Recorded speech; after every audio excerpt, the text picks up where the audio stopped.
Thanks.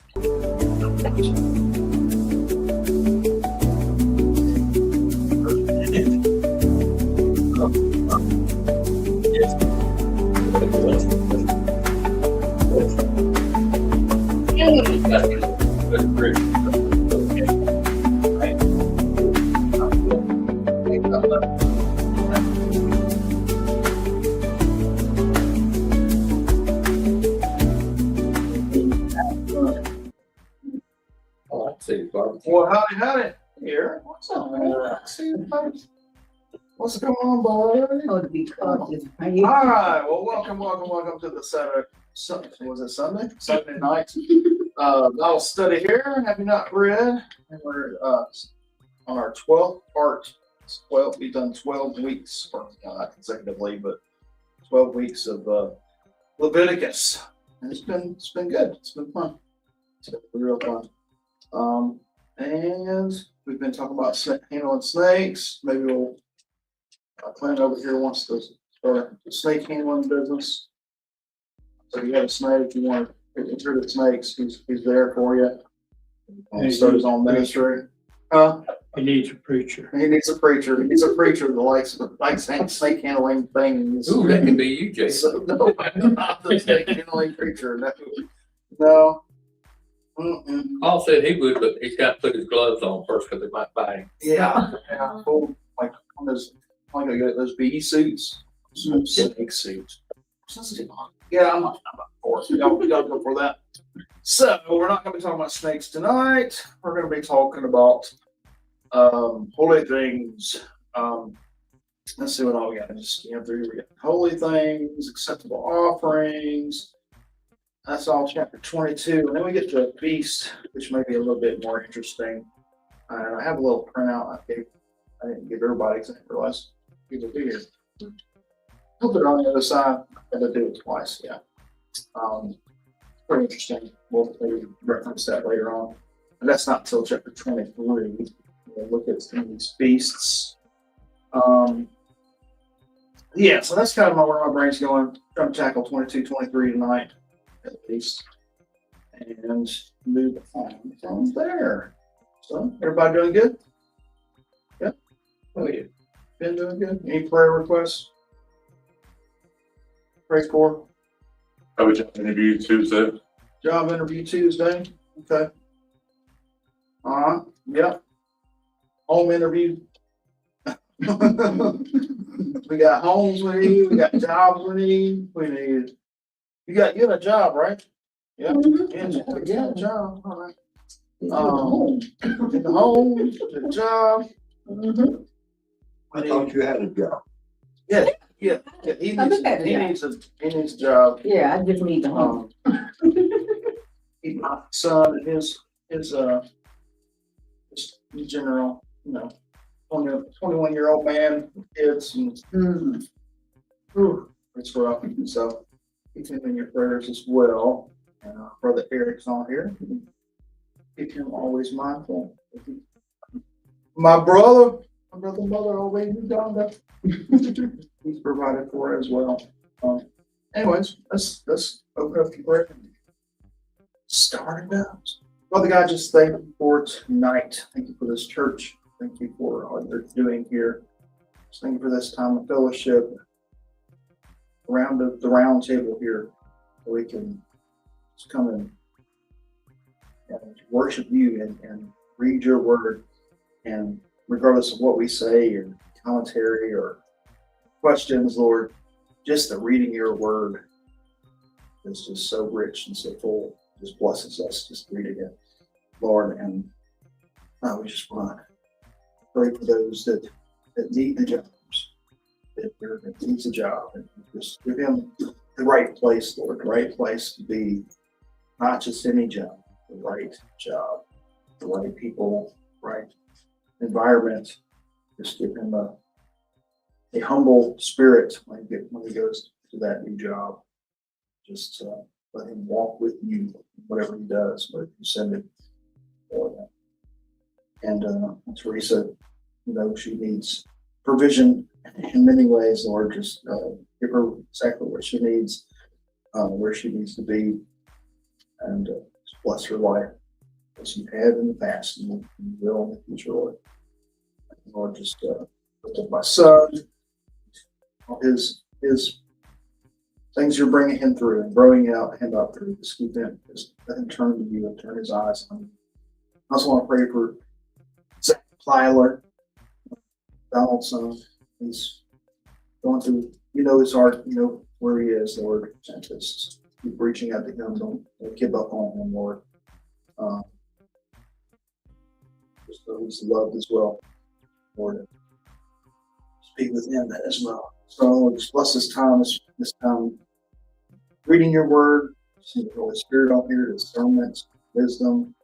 Just teach us what you want us to know in today's time, today's society, in our lives, practically, how we can take these principles, take these things from thousands of years ago that you gave Moses, gave the Levites so long ago, and how we can apply these principles in our own lives. Lord, we love you, praise you, and pray all these things in Christ's name. Amen. All right, so then let's get into it. All right, so we got a couple people on, got 3 going. All right, cool. Well, welcome. Those online. All right, so we're in Leviticus chapter 22, and I'll just start reading. And the Lord spoke to Moses, saying, speak to Aaron and his son, so that they may abstain from the holy things of the people of Israel, which they dedicate to me. Okay? So that they do not profane my holy name. Okay? I am the Lord. Say to them, if any one of all your offsprings throughout your generation approaches the holy things that the people of Israel dedicate to the Lord while he has an uncleanness, that person shall be cut off from my presence. I am the Lord. None of the offsprings of Aaron who has a leprous disease or discharge may eat of the holy things until he is clean. All right.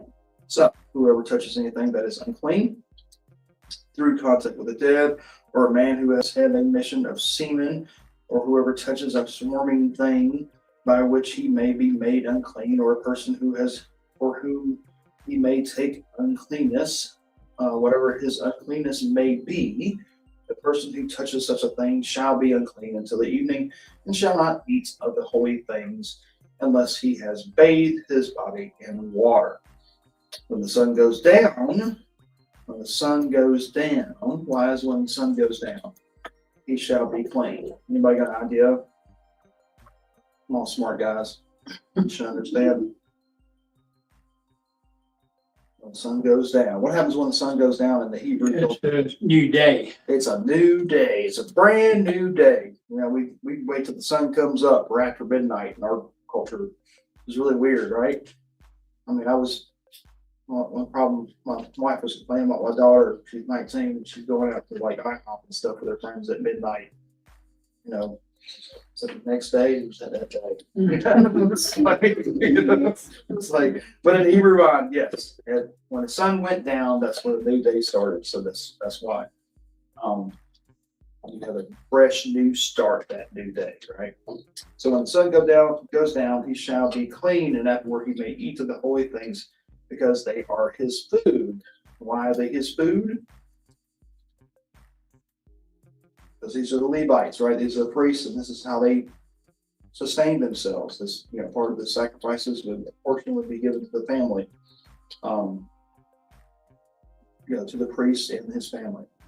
He shall not eat what dies of itself or torn by beasts. And this is kind of a reiteration of things we've read before in general for everybody, but specifically for these priests.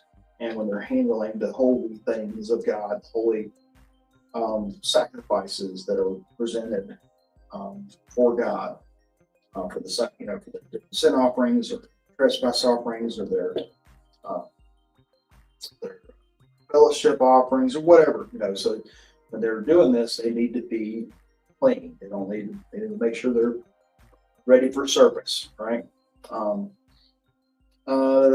So he shall not, I'll go back to 8, he shall not eat what dies with silk, or is torn by beasts, and so make himself unclean by it. I am the Lord. They shall therefore keep my charge, lest they bear sin for it and die thereby when they profane it. And the Lord who sanctifies them. Okay, so all right, let's back up here. So there's a difference before. So they do this. If they come with the uncleanness, it could be a serious thing. Just like we were talking about with like Yom Kippur with the Day of Atonement, which we'll get to the fifth and feast and stuff hopefully tonight. There were the priests that do this ritual cleaning, get completely cleaned up and get as holy as possible before he made that big yearly atonement sacrifice and provision for the whole nation of Israel, right? And it was a big deal. Remember I was talking about how they actually had a string on his ankle or whatever, to be able to pull him out in case he died before the Lord. Being in the presence of the Lord, there's something he was holding back, and he didn't clear everything up. It was a real thing. And I was thinking about that earlier when I was just going through this stuff, and I was like, I wonder what happened. Because we'll talk about like on this day, everybody's back home. Everybody's there's a big mournful like for their sins. There is a very solitude. Like a lot of these other feasts are happy times and all, but this day they're mourning with the things they've done. Those kind of things. There's a fasting going on. What would happen if you heard, oh, the priest died and he was trying to go make atonement for everybody? Well, I wonder what they did. It's like, oh, okay, next priest, come on in. I don't know. I have no idea if it ever happened that way. Not be a good thing. So it's a serious thing. And we talk about that principle that people that are in ministry, which we're all to be priests, right? For the new covenant, we're all called to our calling, and how important it is to, especially when you're handling things of God and doing things for God, that you're doing out of the right heart, the clean heart. And Jesus also points out, I don't know exactly where it was, maybe Eric can help me out with that, that even when we come to pray, that we need to, we come to pray and we've got a grudge against our brother, before you make your sacrifices, before you come to God, if you got a grudge against somebody, you need to go settle that before you come to him. It's the same principle here. As priests, as holy people, as sons and daughters of the Most High, we are called to be as holy as possible. You know what I mean?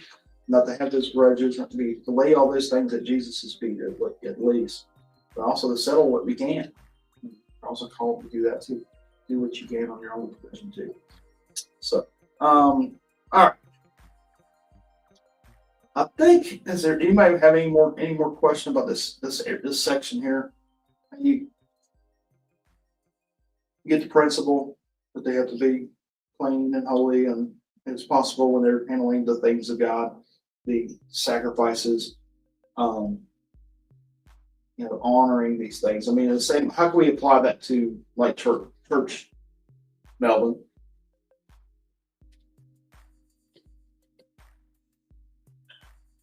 Like, what do you do? What do you do the first Sunday of the month? What do you personally do? You in your life right now. What do you two do? We do the communion. We get the communion table ready. Mm-hmm. Yeah, and when you're doing that, I challenge you to look at it like this. It's like you are that priest preparing those things. This is holy things. This is for God. This is a holy thing. And then the right heart, right mind about it, to be doing it as an act of worship to the Lord. I mean, I don't know, maybe you do. I'm assuming you would, but it's a serious thing. We should take those things seriously and not just do this or whatever, I think, Yes. excuse me. Oh, you're good. I think back when I was a child, Mm-hmm. when you went to church, when I was, like I said, as a child. Yeah. We dressed up. Mm-hmm. You should.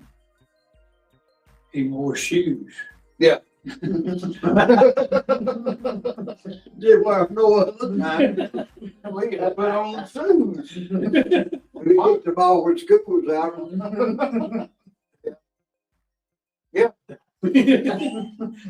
know what I'm talking about. Yeah, the church I grew up in, we had to wear suits. All the men wore three-piece suits and all the women's wore dresses. Yeah. I went to a church not too long ago. Well, it's been several years now, but you know Joy's Barbershop? Right there on not Main Street, but right there where 54 crosses 138 is Joy's Barbershop. Roger Squint goes there. I go there. Family goes there. Anyway, they invited us to their church one time, and I put on a tie, and Marshall, he dressed better than me.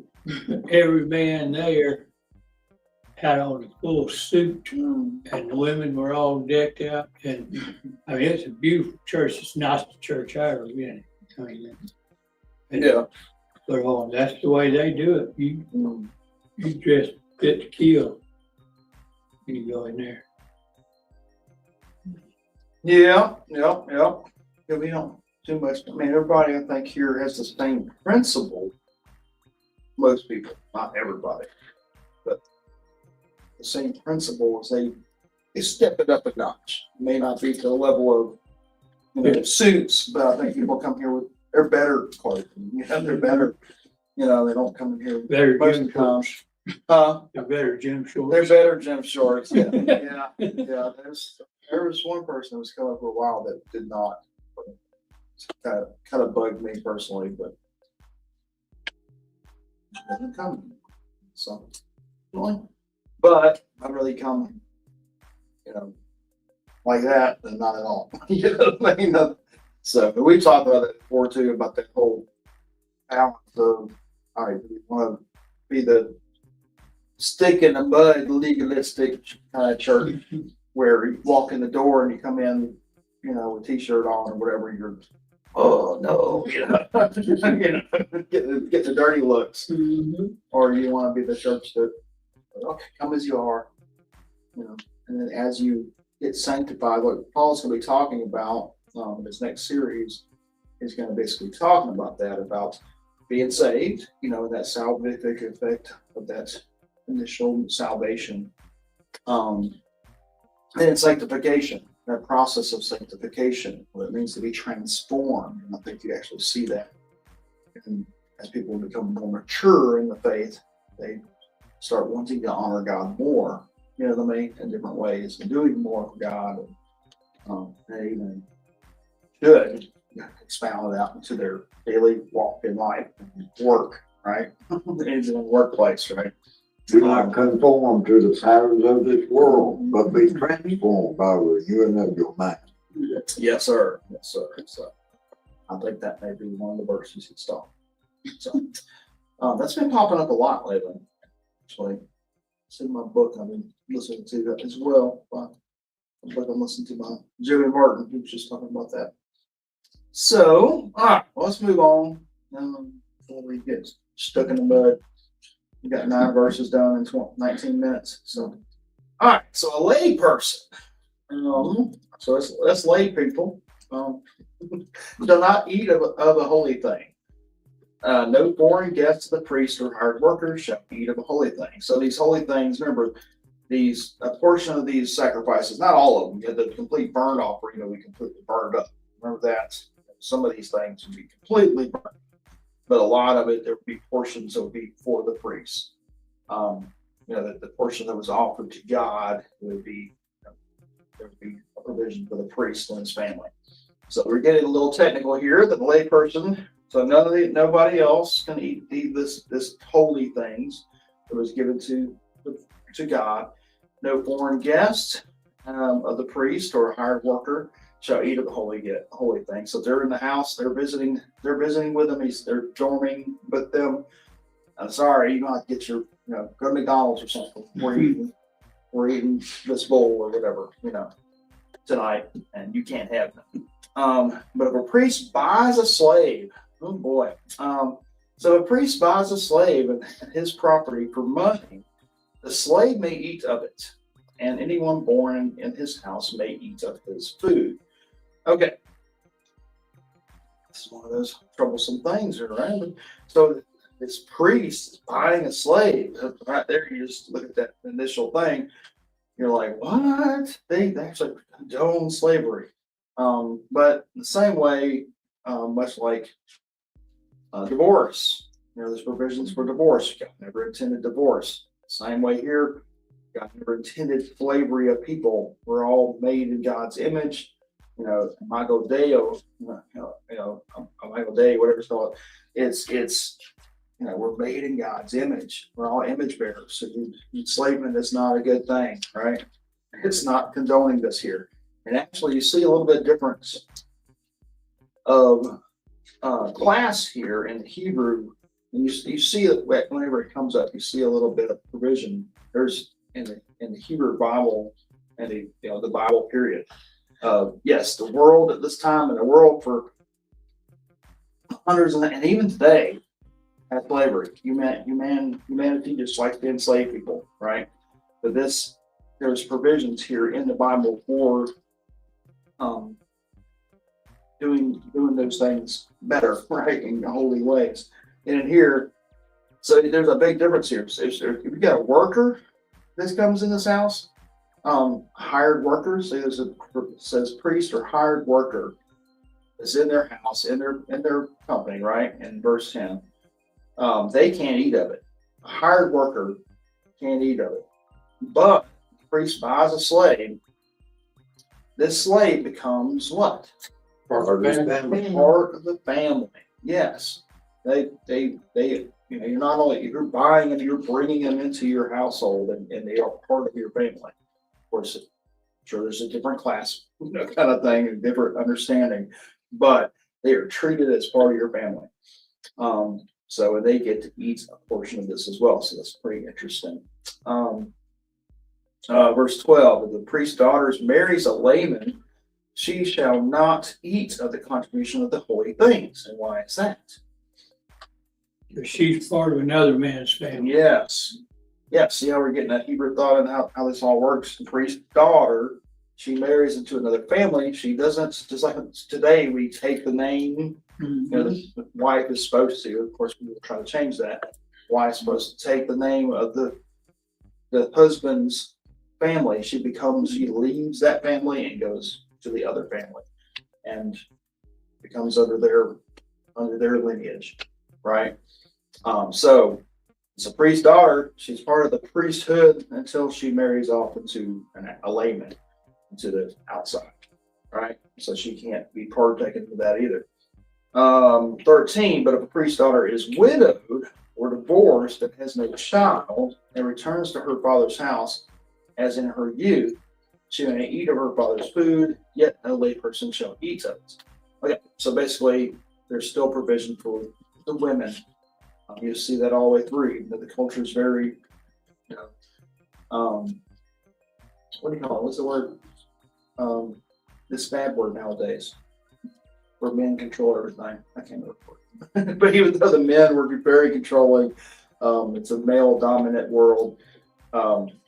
There's provisions in the law of Moses and in the Levitical law for women to take care of them, right?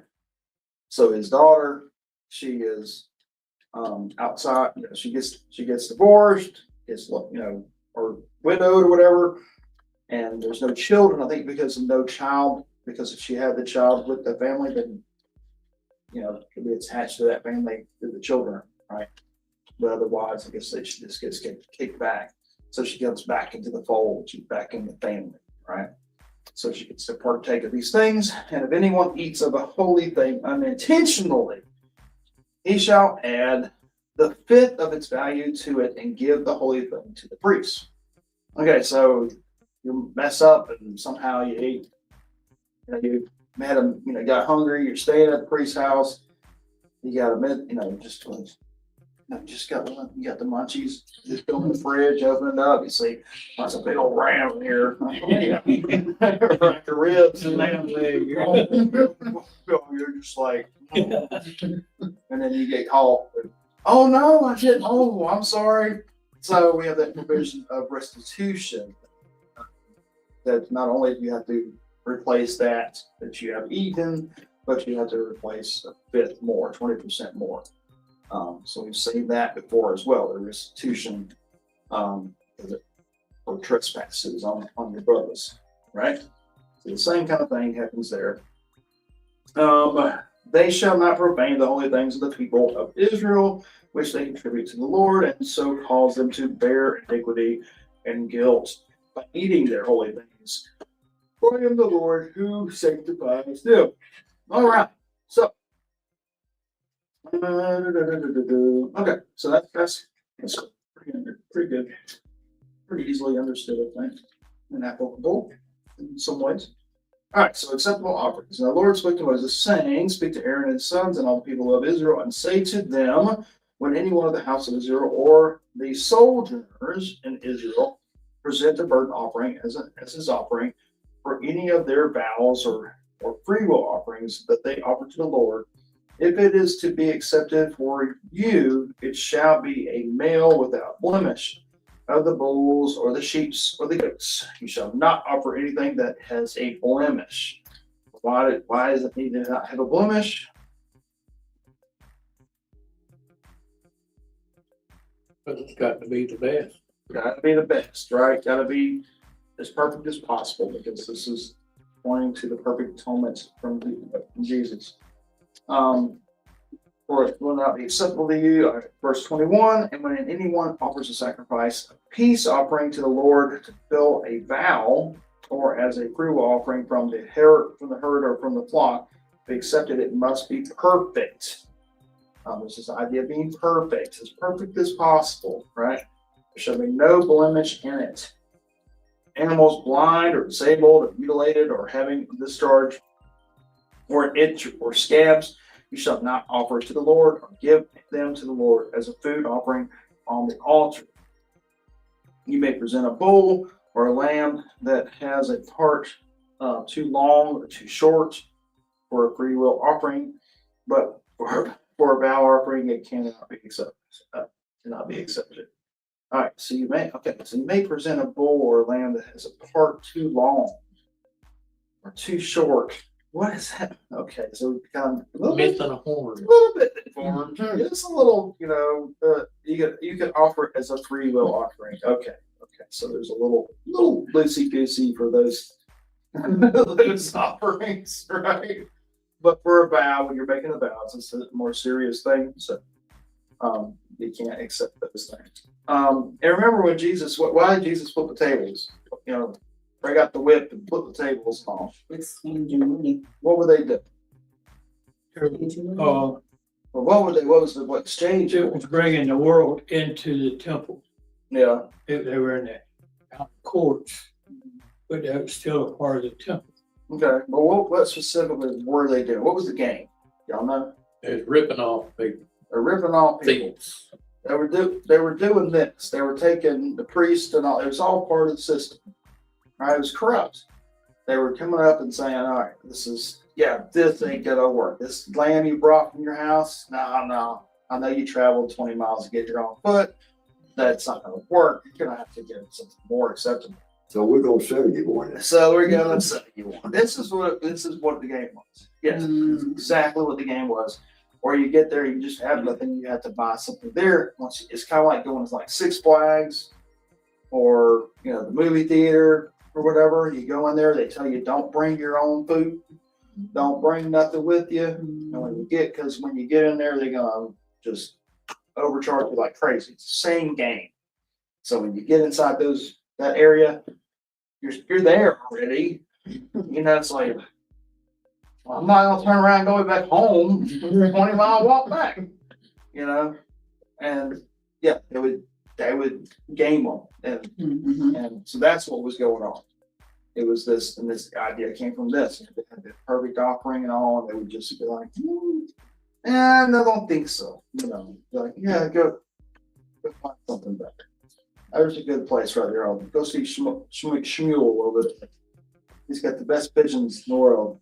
You know, most pure pigeons. So yes, that was what was going on. That's why he got that mad. He's like, no, this is not what it's about, guys. No. All right, so verse 24, any animal that has its testicles bruised or crushed or torn or cut, you shall not offer to the Lord. Don't do that. You shall not do it within your land. Neither shall you offer as bread of your God any such animals gotten from a foreigner. Okay, so can we just knowing what we know, knowing what we talked about, why would this be? Let's just from our, we're getting pretty educated here. We don't need to look it up. Why would this be? Let's just think about it. Why would they not want this animals that have some test? I know what this is about. Testicles bruised and crushed and torn and cut. And then the added part, neither shall you offer, whereas you should not do it within your land. And that added part, you shall not do it within your land, right? Neither shall you offer bread of your God any such animals gotten from a foreigner, right? What is this about? Just real simple. I'm not looking for something deep. It's supposed to be perfect. Well, yeah, that part. They want you to come there and buy stuff. No, I'm talking about. So we talking about. Yeah. It's there's something to do with this, with the pagans. As far as the pagans are As far as doing. the foreigners go, Yeah, it's not Israel. yeah. It's, And that's the idea here too. I'm not gonna look it up. I'm assuming this testicle thing.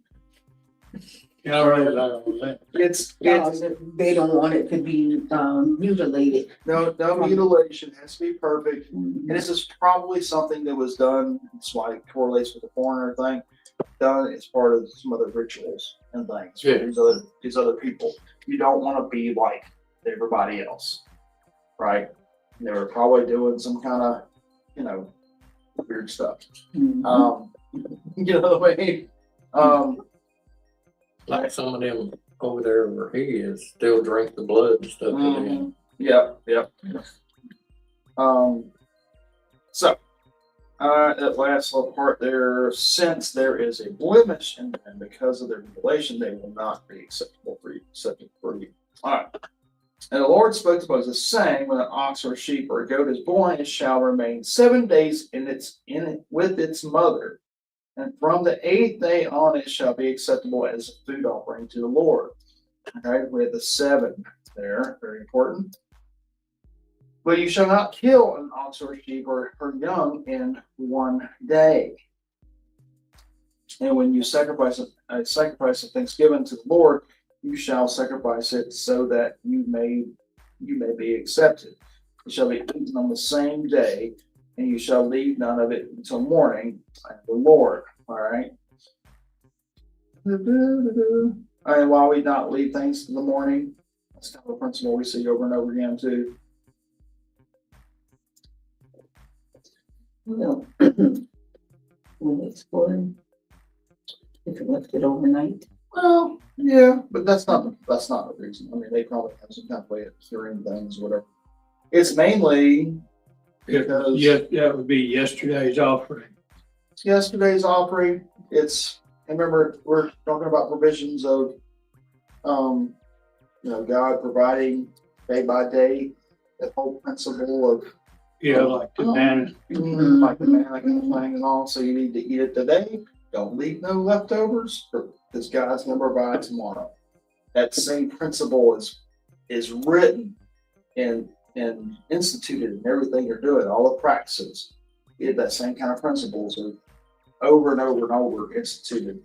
And say, I rely on God. He will provide. He's the provider. You don't need to put no leftovers in the refrigerator, because what happens when you put leftovers in the refrigerator, like in my house? What are you gonna do? Here a week later. They grow mold and fur or whatever else unless Dad eats all of it. It's a big gut because he's got to eat all the leftovers. Just don't even put it in there. Just throw it out. You know, let's be like Unless it's ribs. unless it's ribs. Yeah. Wow. Yeah. So, verse 31, so you shall keep my commandments and do them. I am the Lord. You shall not profane my holy name, that I may be sanctified among the people of Israel. I am the Lord who sanctifies you, who brought you out of the land of Egypt to be your God. I am the Lord. I think it's important word, a little passage there. I am the Lord who sanctifies you. It's an important principle. Nothing you doing is going to sanctify you. God, the Lord, is going to be the one sanctifying you, right? I think it's an important principle we see here. All right. So, and I mean, overall, when you go through these things, you see those principles, because a lot of people try to point out, you know, it's different God, Old Testament and the new God. That the Hebrew faith is a faith of works. It's a works based religion. But you really start digging into the whole Old Testament, you really read it, you know, and dive into it. It's not a works-based religion. It is a faith-based religion. You're doing these things because you love God, because you honor Him. You're doing these things as an act of worship, as an act of, you know, repentance. All these things are still that, you know, in the same way with us. Christianity, following Christ, the same way even still today, is not a works-based thing. You know, in the church and doing Bible study, doing the uniform thing for the kids thing, whatever, you know, helping the poor, needy, whatever else does not save you, right? It's not a works-based thing. These sacrifices, these practices did not save them. It was the Lord that sanctifies them and saves them. And then our response is through our love for God and His sanctification of us and our, you know, as we become more and more, like Paul's going to be talking about, that transformation that happens in our lives. What's the result? The result is we will want to go to church and do Bible study and, you know, and help out people and love on people, and be more giving and all those things, right? That's the results. Those things don't save us.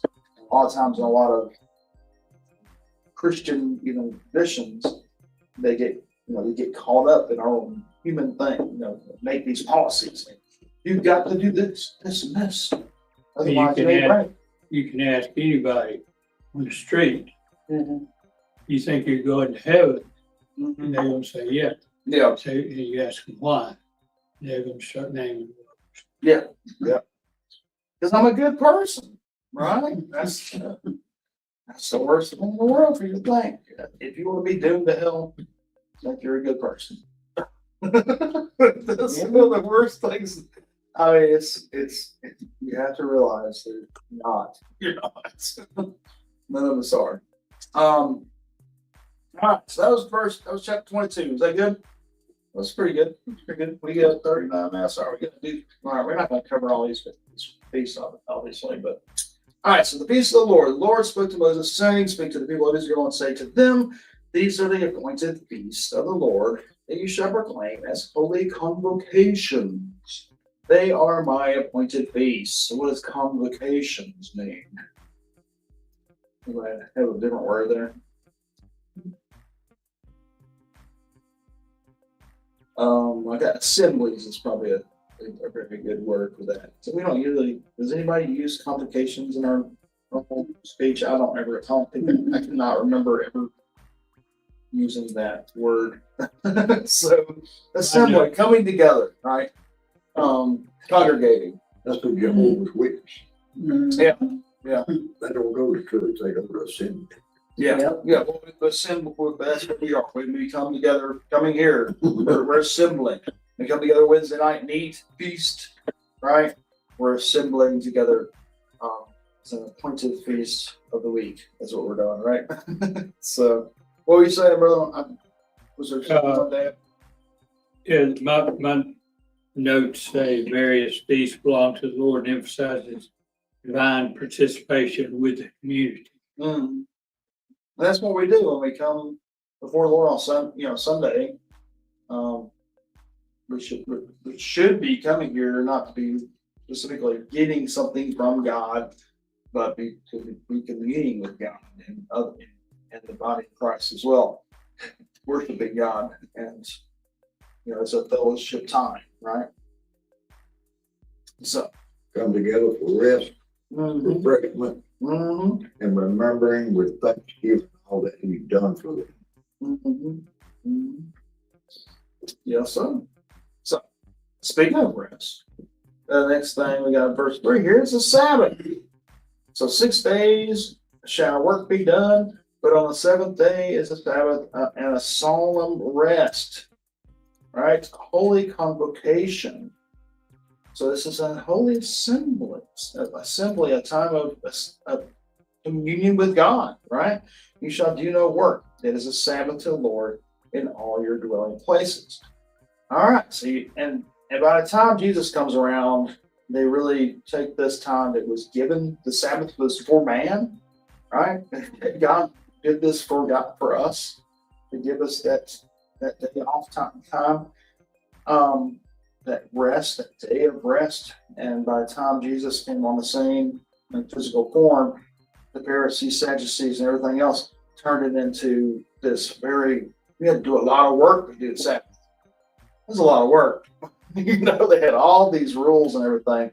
And I can't remember the name of the Hebrew book, whatever, scripture stuff, to note or whatever. I can't remember. Anyways, yeah, there's a ton. There's like 27 chapters. It's like a whole nother like Leviticus on just how to obey the Sabbath. Like, it's huge. Just long chapter of just provisions of how to obey the Sabbath by their laws, extra biblical law. So it's a lot. It's work actually. You don't really get rest. The Sabbath was meant for a rest and to spend time with God. Right. So then it's their Sabbath is from sundown Friday to sundown Sunday. If you're not supposed to be anything. It's sundown Saturday. Sundown Saturday, no. I mean, that's the Hebrew one.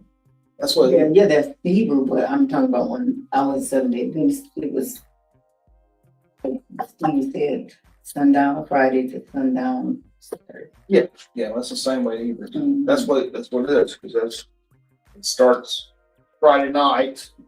Saturday would start. The Sabbath would start at sundown and carry over to the and that's what the Sabbath is. It's still the Sabbath is still the Sabbath today. All right, if you want to go by the Hebrew law, the Mosaic law, then the Sabbath, as far as that tradition, is that.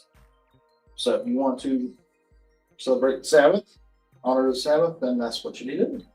Friday evening, when the sun goes down, you need to be resting. But we can talk more about that, the whole implications of that later. But in Jesus, we find our Sabbath. That's the main principle, right? He is the fulfillment of the law and the fulfillment of the Sabbath as well. He is our rest. So the seventh day He rested when He made the earth. Mm-hmm. Yeah. So. All right, so verse 4, these are the appointed feasts of the Lord and holy convocations, which you shall proclaim at the time appointed for them.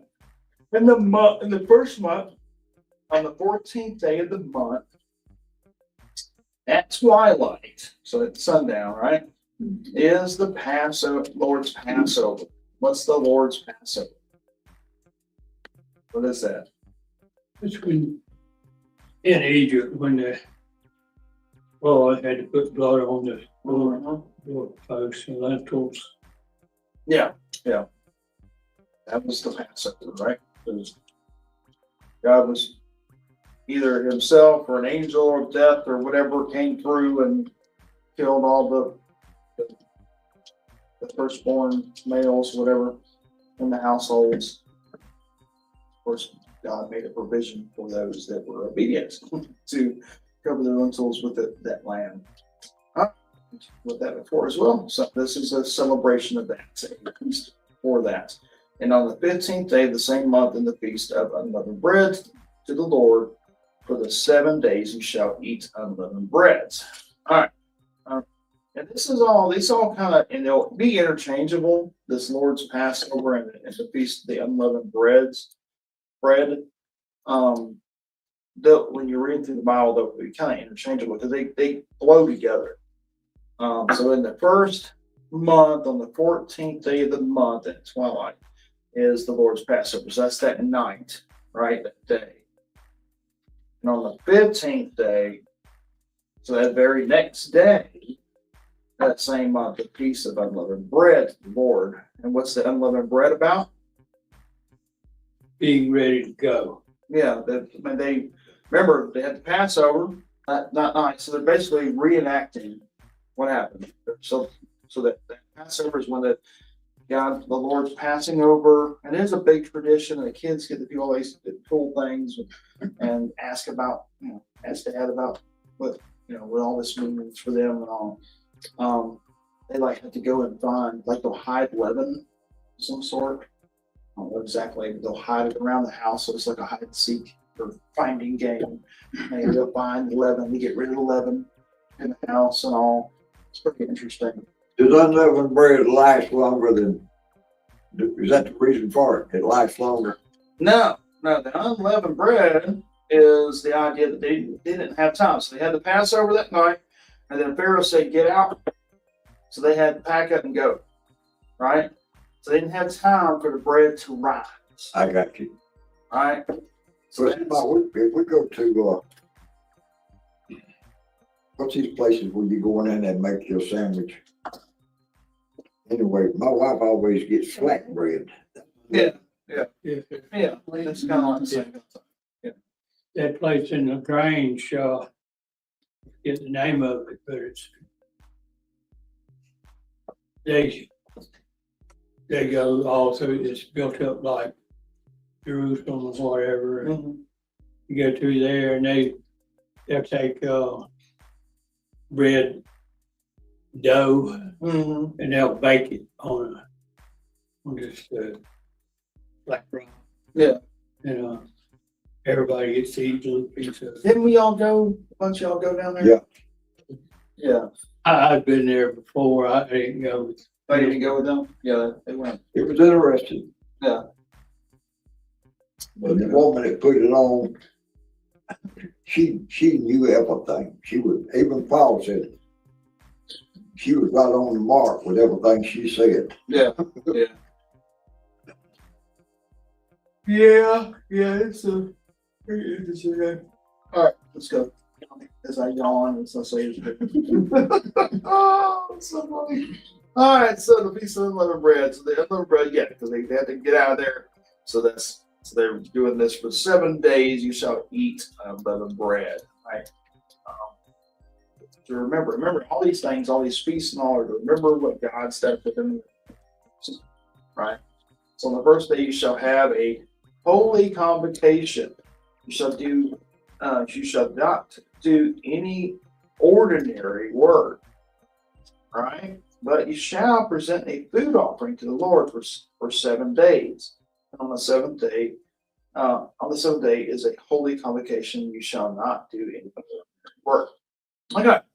So You could work 6 days there, right? yeah.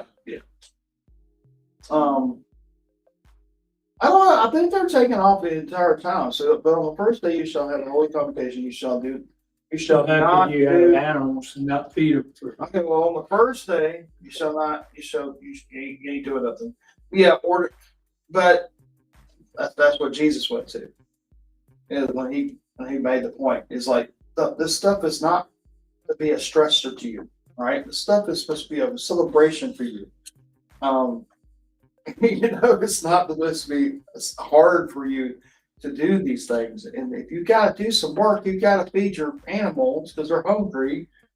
Then feed your animals. If you got to cook food for your kids that are screaming over there, because they're hungry, you cook a box of mac and cheese, then cook a box of mac and cheese. It's not, you have to be logical about these things. These things are supposed to be a blessing to these people, not a curse, right? This is supposed to be a celebration of what God's done for them, not a, do this or you're going to die. You know what I mean? These things, these celebrations, these are feasts, these are celebrations. These are supposed to be for the Lord, but also for yourselves and communing with God. It's this convocation, right? This assembling and mutual communion. That's the best word I can come up with. It's a communion and fellowship with God and His people, right?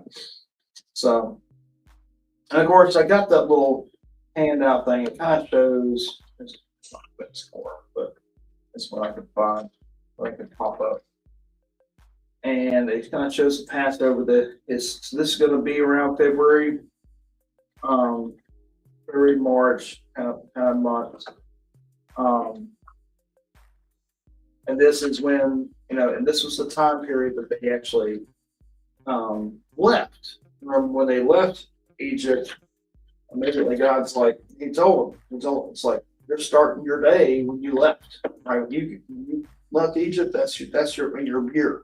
You're starting your year. Your calendar is going to be this. It's going to be different than the rest of the world. Your calendar is going to start when you left. Later on, when they come back out of Babylon, they actually got two different calendars. They got this calendar, and they've got like the Babylonian calendar, and their calendar will actually start like in September or October or something like that. So then they actually celebrate a whole different feast kind of thing when they come back out of Babylon. So, yeah, which sounds kind of strange, but we do the same thing, right? How many calendars do we do in our own society? We go by our annual calendar, January to December 31st. January 1st to December 31st. That's a year, right? That's one calendar year. But what can you think of any other calendars that we go by in our society? Farmer's calendar. I mean, like on the day, of course, you like your kids Oh, when they were in calendar. school. We go by that school calendar. It's like that school year is half of this year, half of that year. It starts in September or August now, I guess. Maybe July, some years. It goes all the way through to the end, the next spring. Right? Football season. Football calendar, yeah. Some people live by that football season. It's like, so we do the same thing in our world too, where we have these different calendars. When school started, I was driving a bus. Well, they give me a calendar of all the days that it's going to be off. Barbara, that's a big deal to Barbara. Know what days was. Yeah, you gotta know which days you're doing. So, all right. So that's the Passover. So let's go. The Feast of the First Fruits. And the Lord spoke to Moses, saying, "Speak to the people of Israel and say to them, when you come into the land that I give you, and reap its harvest, okay, you shall bring the sheaf of the first fruits of your harvest to the priests." Okay. Well, first of all, so when's this going to get implemented? Not very quickly. Because he says, when you come into the land that I give you. So they got a long time before they're going to get there. Right? So when they do get there, then they'll celebrate this first fruits feast, I guess. So you shall bring the sheaf of the first fruits of your harvest to the priest, and he shall wave the sheep before the Lord, so that you may be accepted. On the day after the Sabbath, the priest shall wave it. So I guess on Sunday, he's going to wave this first fruits. However it is. It's up and down. Remember we were talking about the different wavings? We had the side was like for the congregation, and the up and down was like between us and God. It's like he's waving up and down. I don't really sound to me personally, but it's like shall wave the sheep before the Lord, and that you may be accepted on the day after the Sabbath. The priest shall wave it on. And on the day when you wave the sheep, you shall offer a male lamb, a year old without blemish, as a burnt offering to the Lord. So it's a burnt offering. This is a complete sacrifice, right? Ain't no barbecue on this one. It just gets burnt on up. And the grain offering with it shall be 2/10 of an ephah of fine flour mixed with oil, a food offering to the Lord with a pleasing aroma, and the drink offering with it shall be wine, a fourth of a hin.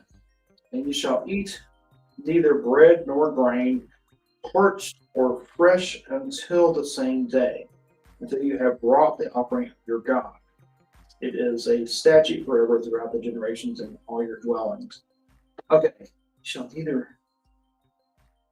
What is this saying? Okay, and you shall eat neither bread nor grain, parched or fresh, until this same day, until you have brought the offering. It's when you gather your first fruits, you don't eat any of it until you offer. Okay.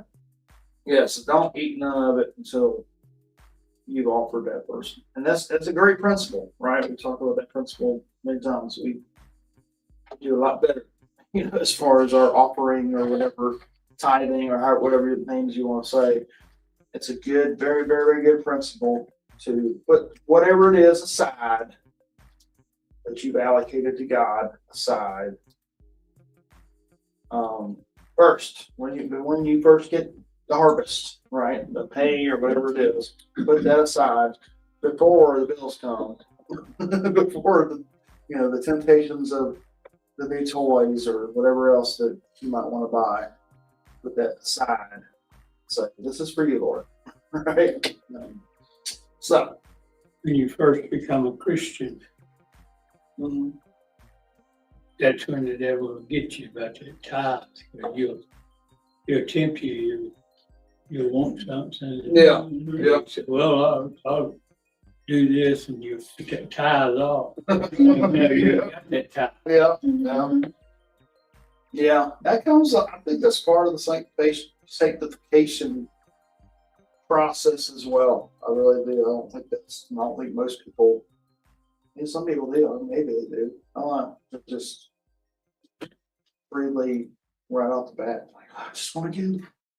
It's kind of it's a growing up, becoming mature, where you're like, yeah, I know, and I think it's part of walking with God is you realize, oh, he does got me. You know what I mean? I can trust him, because even when the bad things come along, you can look at it and you're like, oh, yeah, I'm glad he walked me through that. He was there with me. And so it just comes with old maturity. So, all right, I think we should stop there, I guess, tonight. We want to relook at the next section. Let's read this next section. Let's knock out a little bit more. Feast of Weeks. All right, so you shall count 7 full weeks from the day after the Sabbath, from the day that you brought the sheep of the wave offering. Okay, so after this, right after this thing, you're going to count 49 days plus a day. All right, you shall count 50 days to the day after the seventh Sabbath.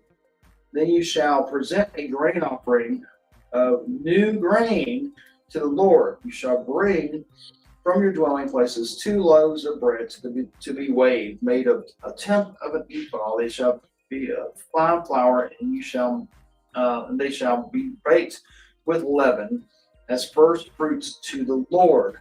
You shall present with the bread 7 lambs a year old without blemish. Woo! Woo! Wow, food. And one bull from the herd and 2 rams. All right, all right. Well, you understand what this is, though, right? Feast. This is a feast. We're feasting, right? We worked all summer long. We go or whatever. We worked the whole planting season. I mean, the whole harvest season. Harvested all this stuff, and we're gonna be, we're gonna be feasting. They shall be burnt. They shall be a burnt offering to the Lord with the grain offering and their drink offering, a food offering with a pleasing aroma to the Lord. And you shall offer 1 male goat for a sin offering and 2 male lambs, a year old, as a sacrifice or a peace offering. And the priest shall wave them with the bread of the first fruits as a wave offering before the Lord with 2 lambs. They shall be holy to the Lord for the priest, and you shall make a proclamation on the same day. What's the proclamation? You shall hold a holy convocation. You shall not do any ordinary work. It is a statute forever in all your dwelling places throughout your generations. So my phone does it sometimes. It had it won't do any notifications for a while, and then all of a sudden. All right. And when you reap the harvest of your land, you shall not reap your field right up to its edge. Nor shall you gather the gleanings after your harvest. You shall leave them for the poor and for the soldier. Yes, I love that. I love that principle there. Right? So what's the principles we see here? We see the principles of taking your first fruits, and giving them to the Lord. So that's humbling yourself and not being greedy, and that's provision.